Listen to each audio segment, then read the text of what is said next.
Hello, welcome to another episode of Learning to Drum. I'm your host, Adam Tevlin, and we're in week 10 with episode 7. That's right. Yeah, it gets me a little confused. Last week, we were talking about the single stroke roll and added some different ways of practicing it. Practicing it on a pillow, practicing it on our forearms by turning the sticks backwards. So hopefully you folks had a lot of experience with that.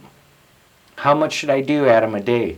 As much as you want. But really, I mean, if you're doing it 5 minutes, 10 minutes, that's a good starting point. But it's got to be deliberate, making sure you're your own best teacher. Also, what we did last week is we went through study number 1, and that was page 11. And now we're going to do study number 2, where we're going to be using eighth notes. And so last week we did whole notes, whole rests, half notes, half rests, quarter notes, and quarter rests. This is quarter notes and eighth notes. So this is basically just quarter notes and eighth notes, no rests whatsoever.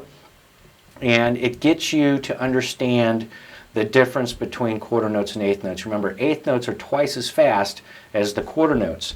And how are eighth notes counted? Remember, 1 and 2 and 3 and 4 and. You still have the 1, 2, 3, 4 in there, but now we have the ands in between to get us to subdivide or really understand how fast those eighth notes should be played. Last week we were about 80 beats per minute. Well, we're going to go a little slower this week, and I'm going to slow it down to 65 beats per minute, and I'm going to pump up my eighth notes so I can make sure I hear my eighth notes. And let's try number 1. And notice what we have there in number 1. That's the single stroke roll. Single stroke roll doesn't always mean that you have to play fast, okay? Single stroke roll is nothing more than one hit on each hand. So let's go ahead and try number 1. Here we go. 1 and 2 and here we go. And 1 and 2 and 3 and 4 and 1 and 2 and 3 and 4 and 1 and 2, 3 and 4 and 1 and 2 and 3 and 4 and 1 and did you get the repeat? Remember, left hand lead, 3 and 4 and 2 and 3 and 4 and 1 and 2 and 3 and 4 and. All right, so that was number 1. That repeat is a little hard because you have to, left, okay? If you don't get it, that's okay. You can stop the first time and then start on the left hand the next time. Does that make sense? So, all right, now for number 2, you may recognize this rhythm that we have here. It's 1, 2, 3, 4, and 1. So let's go ahead and try that. And turn on my metronome. There we go. Here we go. 1 and 2, number 2, and play. And 1 and 2 and 3 and 2 and 3 and 1 and 2 and 3 and left, 2 and 3 and left, right, left. Dun dun dun dun dun dun dun dun dun. Get it?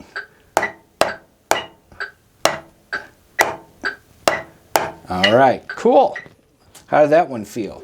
So if you've ever gone to a baseball game, you've heard that before where the organ goes dun, dun, dun, dun, dun, dun, dun, dun, dun, dun, dun. Everybody claps to that. Well, that's what the rhythm looks like there on paper. 3 quarter notes and 2 eighth notes. All right, number 3, we're going to be doing 2 quarter notes plus 4 eighth notes. Here we go for number 3. 2 and here we go. And 1 and 2 and 3 and 4 and 1 and 2 and 3 and 4 and 1 and 2 and 3 and 4 and 1 and 2 and 3 and 4 and 1 and 2 and 3 and 4 and 1 and 2 and 3 and 4 and 1 and 2 and 3 and 4 and 1 and 2 and 3 and 4 and. All right, so notice how I was counting the ands, even if I would play in quarter notes, right? And the reason why is because I want to make sure I give those quarter notes their full value. Going on to number 4, that is 1 quarter note, 4 eighth notes plus 1 quarter note. 1, 2, and 3, and 4, and 1. Okay, here we go. Number 4, 2, and here we go. And 1, and 2, and 3, and 4, and 1, and 2, and 3, and 4, and 1, and 2, and 3, and 4, and 2, and 3, and 4, and 1, and 2, and 3, and 4, and 1, and 2, and 3, and 4, 1, and 2, and 3, and 4, and 1, and 2, and 3, and 4. Excellent. Hopefully you folks are doing okay over there. And again, if not, remember to just, in your own time when you're practicing, be focused, be deliberate, be your own best teacher, and slow it down. Relax. Let your brain waves get back into the alpha state so you can really soak it in and understand it. So we're in no rush, okay? And I just wanted to play it at this tempo because that'll be a nice goal for you folks to have. If you think about, well, I can't play it that fast, it would be a nice goal to play it that fast. So number 5 and number 6, 7, and 8. I'm going to do number 5 for you, and I want you folks to try 6, 7, and 8 for next week. Okay, so you get the little homework there.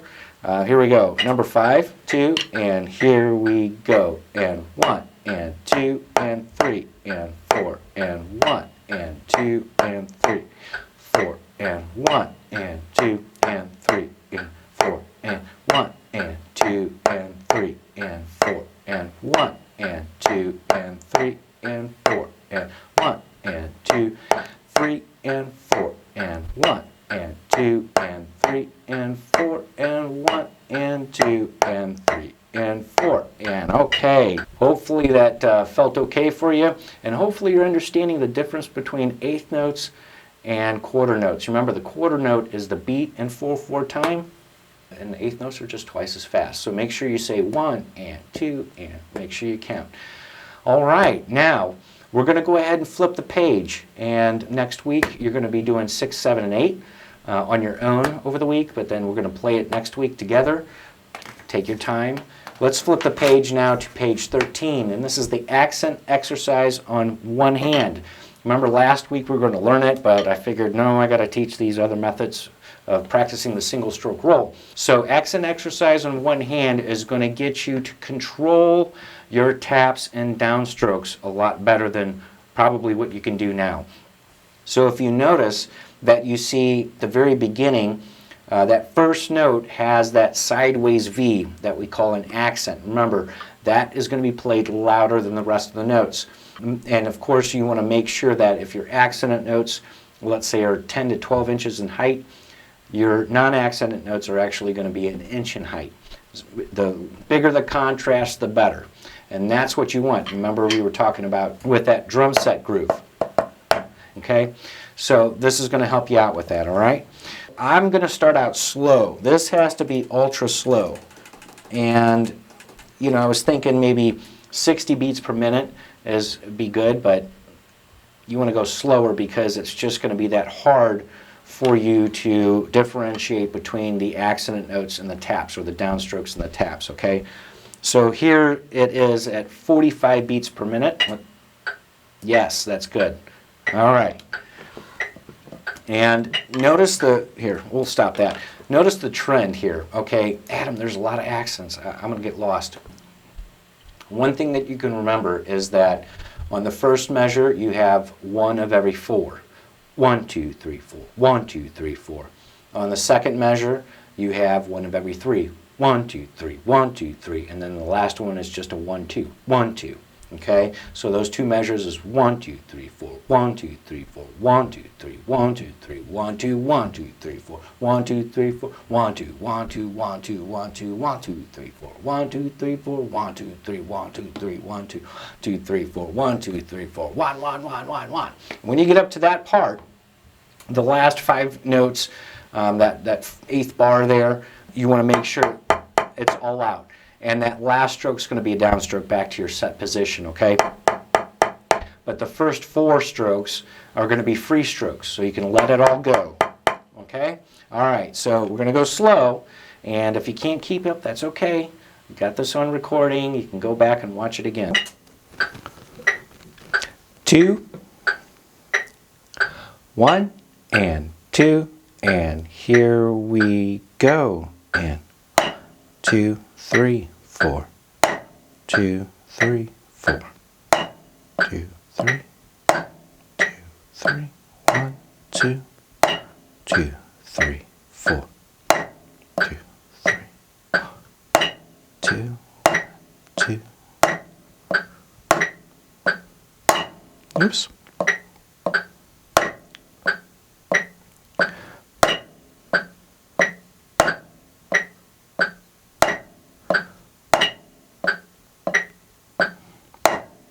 All out. And the left and.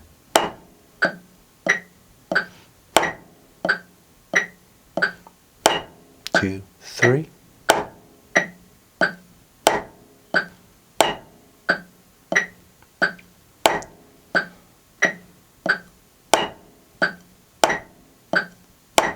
Two, 1, 2, 4, 2, 3.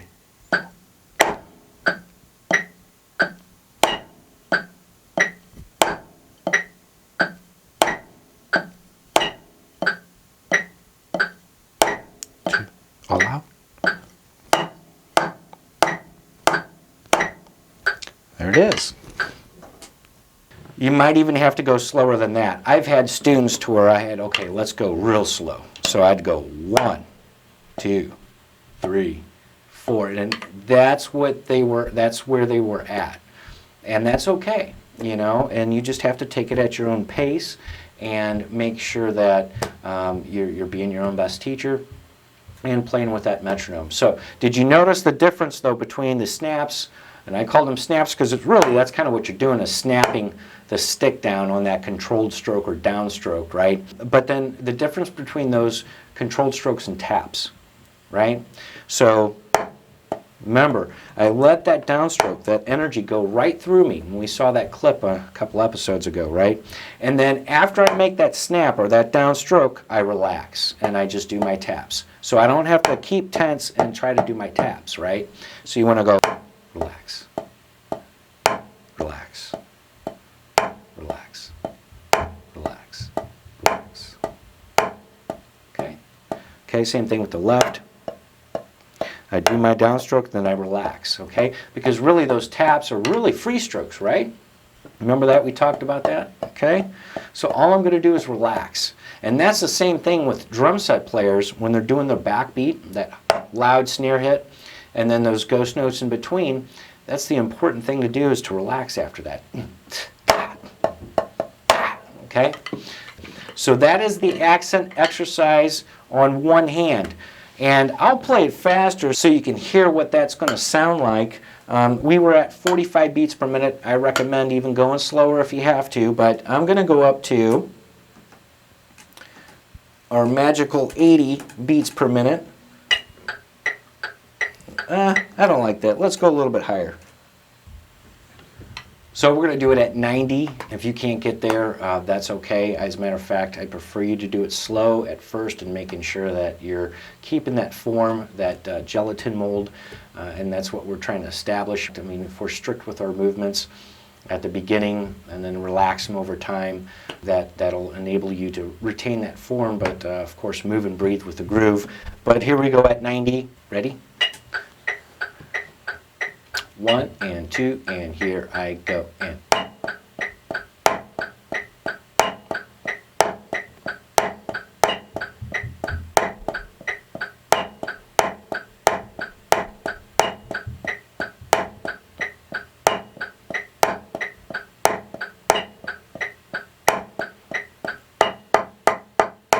left.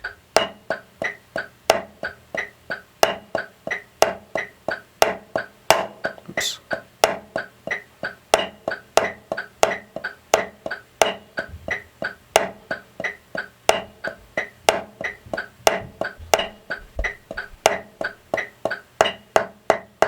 Okay, so don't get to that point until you know that you can make sure you're keeping that form of the downstroke and the taps. Okay, it's very important, or else you're going to look like this. and you don't want that. You want very strict movements. Remember the gelatin mold effect? We're trying to form that gelatin mold. Usually, I play both traditional and matched, and I usually play it like that, but you can see that my left is not just there as my right. I got to work on this too. But that is the accent exercise in one hand. Now, let's flip the page, because we got study number 3. And we're not playing anything in study number 3, I know, but I want you to see a little something there. Yeah, it's a little weird rudiment. And let's go ahead and go back to page. Let's go back to page 6. And we're going to learn rudiment number 4 on this page. It's called the flam. That's right. We're on our second rudiment. Okay, and the flam is a very interesting rudiment because you see 2 notes there. You see the main note, which looks like a quarter note, right? But then it has a little funny note to the left of it, which is called a grace note. And what a grace note is a note that comes right before the main note. It is what it is. It kind of sounds like the word flam, right? So how we play this, and they're alternating rudiments. It means we're going to go right, left, over and over again, okay? So what we have here is the right hand's up and the left hand down. The left hand is going to be the grace note, and the right hand's going to be the main note. And you can see that big R and little L there. And when we play our flam, we're going to act like we're going to hit at the same time, but really what happens is that the grace note or the lower note is going to actually hit before the main note, right? In a very split second before, okay? And so I'm going to do that, and you can do it with me if you want your right stick up, left stick down. We're going to do our right-handed flam. Here we go. 1, 2, ready, go. Wow, did you hear that? Isn't that kind of cool? Now I'm going to do my left-hand flam, and now I'm in a position to where I'm ready to do my left-hand flam. Wow, okay? Now I'm going to play the flam open, closed, open. You don't have to play with me. You can just hear how that's going to sound, and my right hand's up, ready to play.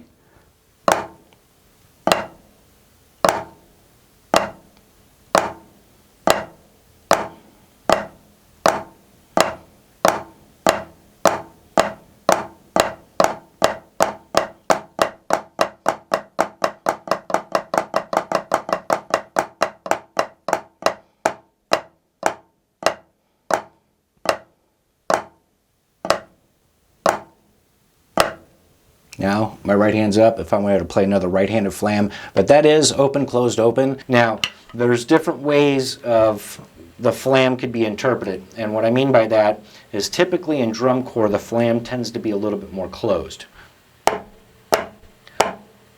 Almost sounds like exactly the same time, but it's not, okay? The orchestral or concert band flam's a little bit more open. Kind of what we were doing earlier, right? And then the drum set flam is really open. You can drive a truck through it, that type of thing. So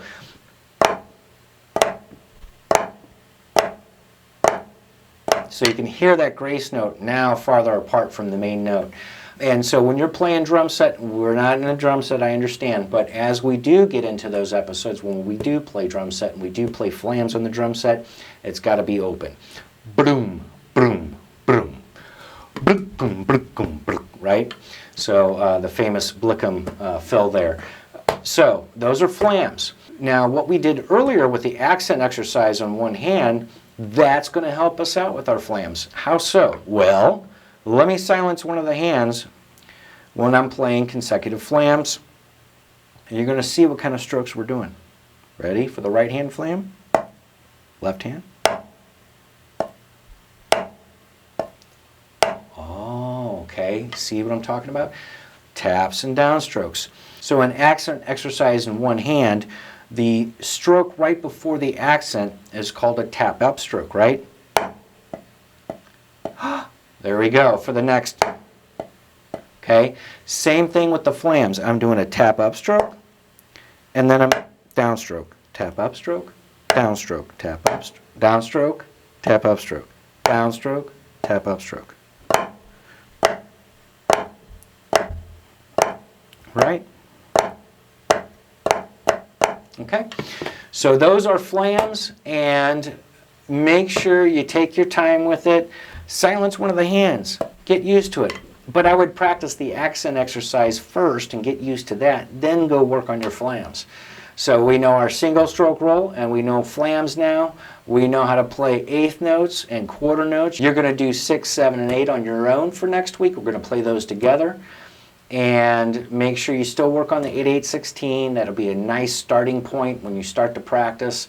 And then work into your single stroke roll, and then go into the newer stuff and what have you. So how much should you practice? As much as you need. I'm your host, Adam Tevlin. Thank you for joining me. If you joined us for the first time, go back to episode 1.